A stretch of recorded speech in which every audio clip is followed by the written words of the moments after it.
దేవుని యొక్క అతి శ్రేష్టమైన ఘననామమునకు స్తోత్రం కలుగునుగాక. ఈ ఉదయకాలము మీకందరికీ వందనాలు తెలియచేస్తున్నాను. ఈ దినము మిమ్ములను బలపరచు దేవుని మాట, నేనే నిన్ను రక్షించువాడను.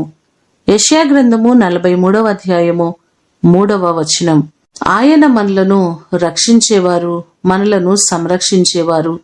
కీర్తనలు 37వ కీర్తన 40వ చరణాన్ని కూడా చూస్తే, యెహోవా వారికి సహాయుడై వారిని రక్షించును, భక్తిహీనుల చేతిలో నుండి వారిని విడిపించి రక్షించును అనే మాటలు మనకు కనబడుతున్నాయి.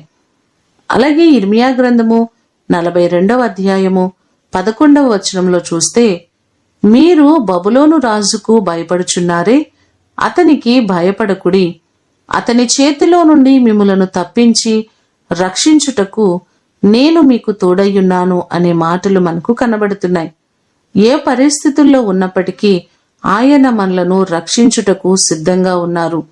మీరు అనుభవిస్తున్న ప్రతి కష్టములో, ఇబ్బందిలో, శ్రమలన్నిటిలో నుండి ఆయన మిమ్మును రక్షించునుగాక. ప్రార్థన చేసుకుందాం. పరిశుద్ధుడైన తండ్రి, మీ పాదములకు వందనాలు, స్తోత్రాలు. నేను నిన్ను రక్షించువాడను అని ఈ దినము వాగ్దానం చేస్తున్నారు. మమ్మలను కాపాడేవారు, మమ్మలను రక్షించేవారు మీరే ప్రభువా. మా ప్రియులెల్లరినీ మీరు జ్ఞాపకం చేసుకోండి. ఏ పరిస్థితుల్లో వారు ఉన్నారో, ఏ కష్టములో వారు ఉన్నారో మాకు తెలియదయ్యా. వారికి ఉన్నటువంటి ప్రతి ఇబ్బందుల నుండి, కష్టము నుండి వారిని విడిపించండి. వారి భయములన్నిటి నుంచి విడిపించి ప్రతి వారిని సంరక్షించండి. మీరు తోడుగా ఉండి ప్రతి వారికి క్షేమాన్నివ్వండి. ఈ దినము కొరకు వందనాలు. ప్రయాణాల్లోని కాపుదల క్షేమాన్నివ్వండి. పనిపాటల్లో అన్ని విషయాలలో మీ కృపా సమాధానములు ఈ దినమంతా కూడా మీరు మాకు దయచేయమని యేసు అతి ఘనమైన నామమున అడిగి వేడుకొని పొందియున్నాము తండ్రి. ఆమేన్.